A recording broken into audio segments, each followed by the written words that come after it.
Assalamualaikum warahmatullahi wabarakatuh. Alhamdulillahirabbil alamin. Alhamdulillah kita masih bisa bertemu di mata pelajaran pendidikan agama Islam tentunya. Dan di sini saya akan menjelaskan mengenai iman kepada hari akhir. Pengertian iman sendiri adalah yakin. Iman yaitu meyakini dengan sepenuh hati, yang diucapkan dengan lisan dan dilaksanakan dengan perbuatan, itu iman. Kita harus mengimani rukun iman.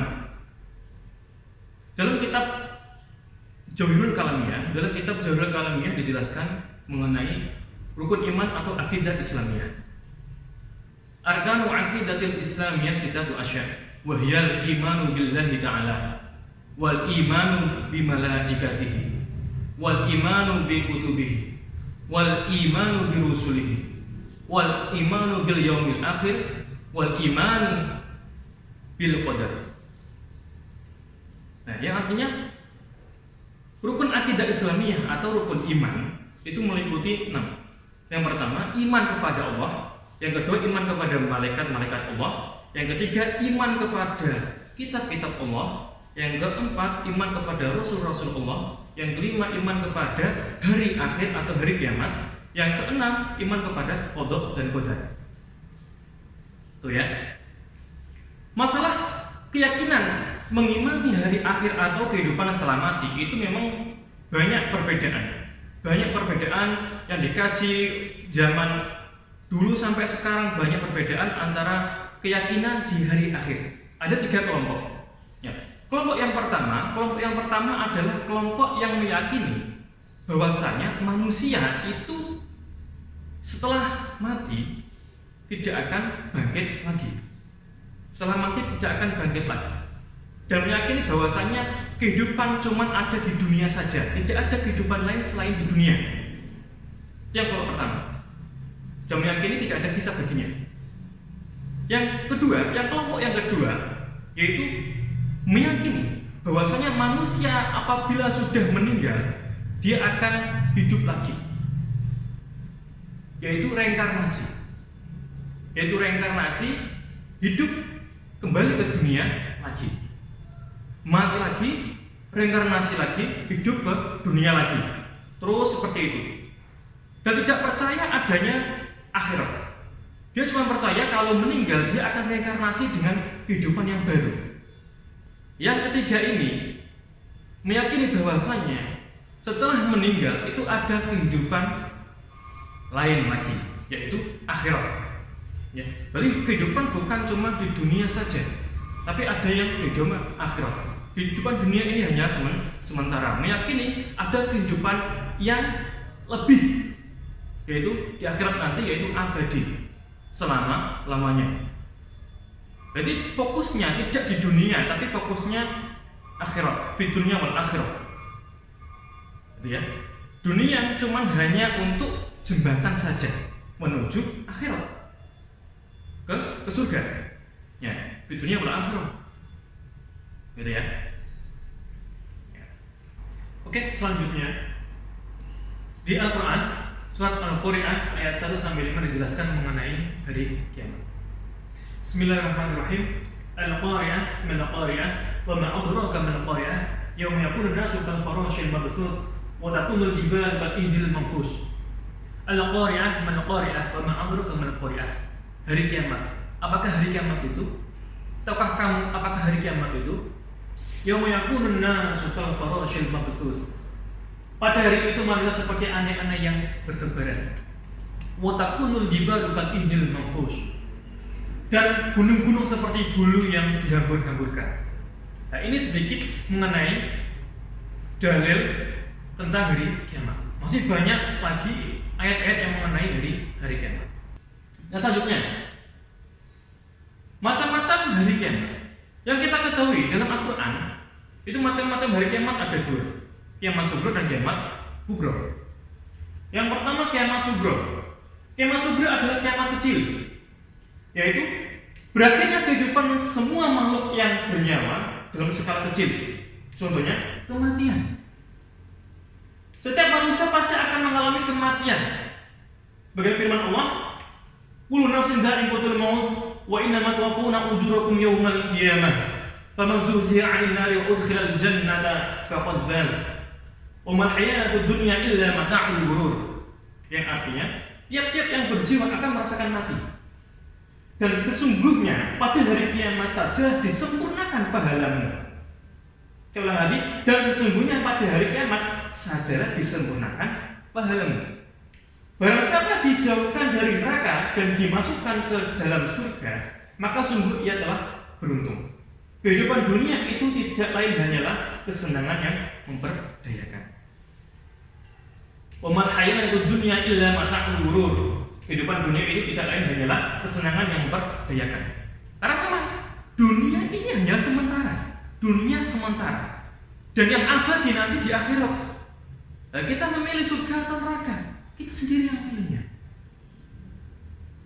Kalau kita pengen ke surga, ya ikuti perintah Allah. Mudah-mudahan kita semuanya masuk dalam surganya Allah dan dapat ridhonya Allah. Nah, selanjutnya,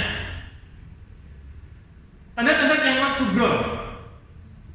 Yang pertama, waktu semakin singkat.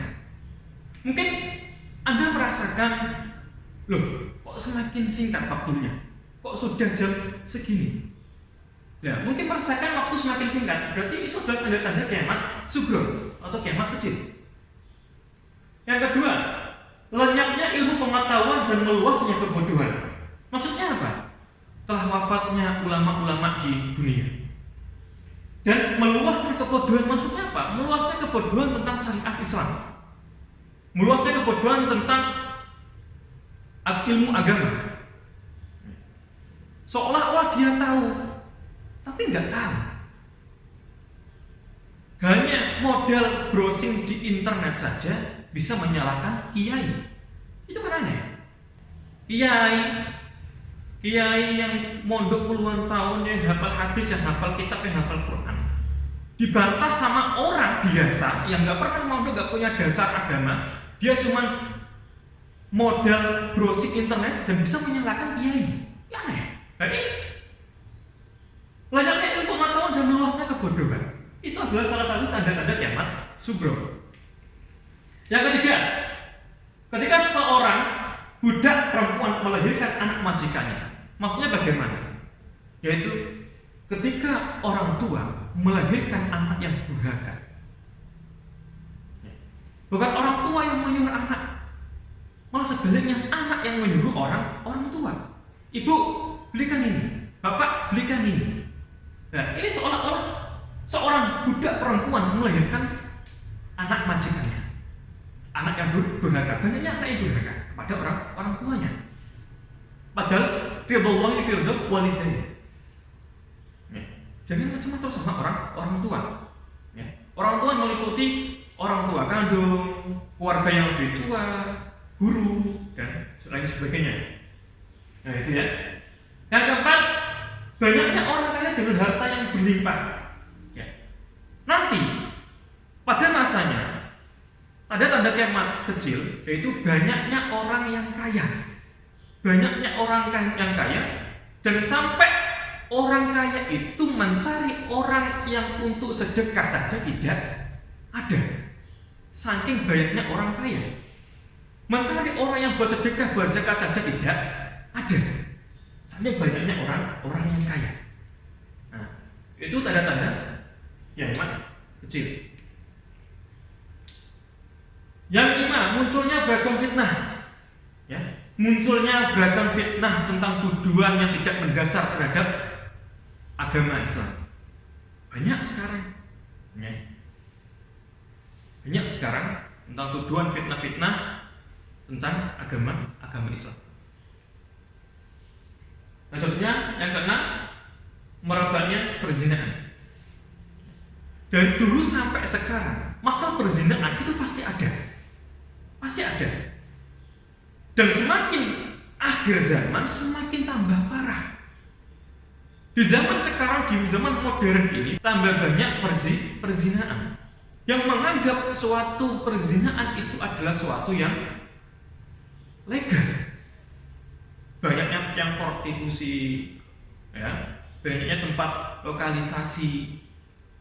Nah, ini seolah-olah apa? Tanpa adanya rasa berdosa, tanpa adanya rasa takut sama Allah, ya, dengan perlakuan zina di mana-mana, ya. Alhamdulillah min dzalik, ya. Mudah-mudahan kita dan kalian semua dijaga, ya, dijaga sama Allah biar tidak melakukan hal yang seperti ini. Yang ketujuh, yaitu maraknya minuman keras dan menganggapnya halal. Dari dulu sampai sekarang masalah minuman khamr atau minuman keras itu sudah ada, ya, sama seperti berzina sudah ada dari dulu. Tapi semakin hari semakin banyak yang menganggap bahwasanya minuman keras itu dianggap halal, ya. Menganggap hal biasa. Tanpa adanya rasa bersalah, orang itu meminum minuman keras, katanya karena depresi terus minum minuman keras. Enggak seperti itu. Kita depresi kita sholat. Jangan malah minum minuman keras. Dosa besar. Yang kedelapan, ya, berlomba-lomba menghiasi masjid dan berbangga-bangga dengannya. Nah, ini yang banyak sekarang. Berlomba-lomba membangun masjid bermegah-megahan. Orang bukan berlomba-lomba untuk mengisi kegiatan di masjid, tapi berlomba-lomba bagus-bagusan masjid atau indah-indahan masjid tanpa ada unsur untuk kegiatan ibadah. Ini yang bahaya. Menghiasi masjid boleh, ya, tapi dengan diimbangi dengan kegiatan yang Islami. Zaman sekarang masjid buat tempat rekreasi, ya, buat foto-foto, bukan tempat untuk ibadah tapi buat untuk foto-foto upload, ya gitu ya. Nah, itu tanda dari kiamat sughra atau kecil, ya. Tadi kiamat sughra dan kiamat kubra. Kiamat sughra adalah kiamat kecil, kiamat kubra adalah kiamat besar. Kiamat kubra adalah peristiwa yang amat besar karena pada saat itu dengan kodrat dan iradatnya alam semesta beserta isinya akan hancur binasa. Ya. Kiamat kubra merupakan rahasia Allah Subhanahu wa taala dan akan datang dengan kehendaknya. Allah Subhanahu wa taala berfirman, "Idza samsu kuwirat wa idan nujumu kadarat wa idal jibalu suyirat." Yang artinya, apabila matahari digulung, apabila bintang-bintang berjatuhan, dan apabila gunung-gunung dihancurkan. Dan kita tidak bisa membayangkan bagaimana matahari digulung, bintang-bintang berjatuhan, dan gunung-gunung dihancurkan. Ini di luar nalar kita. Fenomena yang sangat dahsyat ini, ya, ini akan terjadi pada saat hari kiamat. Ya. Tanda-tanda kiamat kubra atau besar. Yang pertama, munculnya kabut atau dukhon. Yang kedua, keluarnya Ya'juj dan Ma'juj. Ya. Keluarnya Ya'juj dan Ma'juj. Ya'juj dan Ma'juj ini, ya, sejak dulu Ya'juj dan Ma'juj dikurung pada zamannya Raja Zulkarnain, dikurung di antara dua gunung dan sisi-sisinya ditutupi tembok. Temboknya dari apa? Ya Allah, saking kuatnya sampai Ya'juj dan Ma'juj tidak bisa keluar. Dan nanti pada tanda-tanda hari kiamat kubra, Ya'juj dan Ma'juj itu bisa keluar. Yang ketiga, munculnya Dajjal. Pada tanda-tanda hari kiamat kubra, yaitu salah satunya munculnya Dajjal dan berbagai fitnah Dajjal yang akan diberikan kepada manusia. Yang satunya perempat adalah turunnya Nabi Isa alaihissalam. Ya. Turunnya Nabi Isa alaihissalam pastinya akan untuk memerangi Dajjal. Yang kelima, terbitnya matahari dari barat. Tanda-tanda hari kiamat kubra salah satunya adalah terbitnya matahari dari barat. Pada saat matahari terbit dari barat, manusia tidak diterima tobatnya karena sudah ditutup pintu tobatnya pada saat matahari terbit dari barat. Mungkin terdapat hari kiamat kubra mengenai periode hari akhir. Setelah dunia hancur, ada yang namanya Yaumul Ba'ts atau disebut hari kebangkitan. Yaumul Ba'ts adalah suatu saat ketika semua makhluk yang bernyawa dan berakal akan dibangkitkan setelah mengalami kematian, yaitu kiamat. Semua manusia pasti akan dihidupkan dan dibangkitkan kembali oleh Allah Subhanahu wa taala untuk diminta pertanggungjawabannya selama hidup di dunia. Selanjutnya, Yaumul Hasyr atau alam mahsyar atau padang mahsyar. Mahsyar atau mahsyar adalah suatu tempat di akhirat yang sangat luas. Yaumul Hasyr merupakan saat terjadinya peristiwa ketika semua manusia dikumpulkan dan akan dihisab serta diberi keputusan oleh Allah Subhanahu wa taala tentang semua amal yang dikerjakan ketika hidup di dunia. Dan ketika dikumpulkan di padang mahsyar, semua orang dalam keadaan telanjang akan meratapi semua tentang kesalahan-kesalahan. Dan di padang mahsyar akan diberikan buku catatannya. Buku catatan amal yang diberikan oleh tangan kanan itu adalah amal yang baik. Sebaliknya, apabila buku catatan amal yang diberikan oleh malaikat itu berada di tangan kiri, itu adalah catatan yang buruk. Oke, selanjutnya Yaumul Hisab. Yaumul Hisab adalah hari penghitungan semua amal perbuatan baik maupun buruk selama hidup di dunia. Sekalipun sebesar zarah, amal manusia tidak akan lepas dari perhitungan Allah Subhanahu wa taala. Pada hari itu, manusia tidak akan bisa mengelak dan berbohong dari segala amal perbuatannya karena semua anggota dan badan akan menjadi saksi atas segala perbuatan kita. Sekalipun manusia telah lupa, tetapi Allah Maha mengetahui atas segala amal perbuatan manusia. Di Yaumul Hisab, tangan, mata, hidung, mulut, kaki itu akan menjadi saksi bagimu. Ya, kamu tidak akan bisa mengelak dan berbohong. Kamu tidak akan bisa berbohong. Tanganmu bisa berbicara, tangan kirimu bisa berbicara, tangan kananmu bisa berbicara sendiri. Mulutmu bisa berbicara sendiri tentang dosa-dosamu. Hidungmu bisa berbicara sendiri, matamu bisa berbicara sendiri tentang apa yang kamu lihat, dan telingamu juga akan berbicara apa yang telah kamu dengar selama hidup di dunia. Dan kakimu akan berbicara. Kamu melangkah dimanapun, melangkah di masjid atau melangkah di tempat maksiat, kakimu akan berbicara. Dan kamu tidak akan bisa berbohong. Selanjutnya, yaitu Yaumul Mizan atau timbangan. Mizan adalah timbangan amal.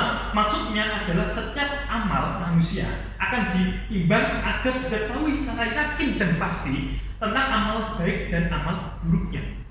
Perhitungan itu dilakukan dengan seadil-adilnya tanpa ditambah atau dikurangi sedikit pun.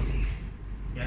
Tidak cukup dengan Yaumul Hisab, tapi dengan Yaumul Mizan lagi. Karena apa? Karena penghitungan Allah itu adalah penghitungan yang seadil-adilnya.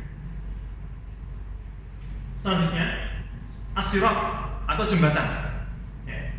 As-Sirat adalah jembatan yang terbentang di atas neraka menuju surga.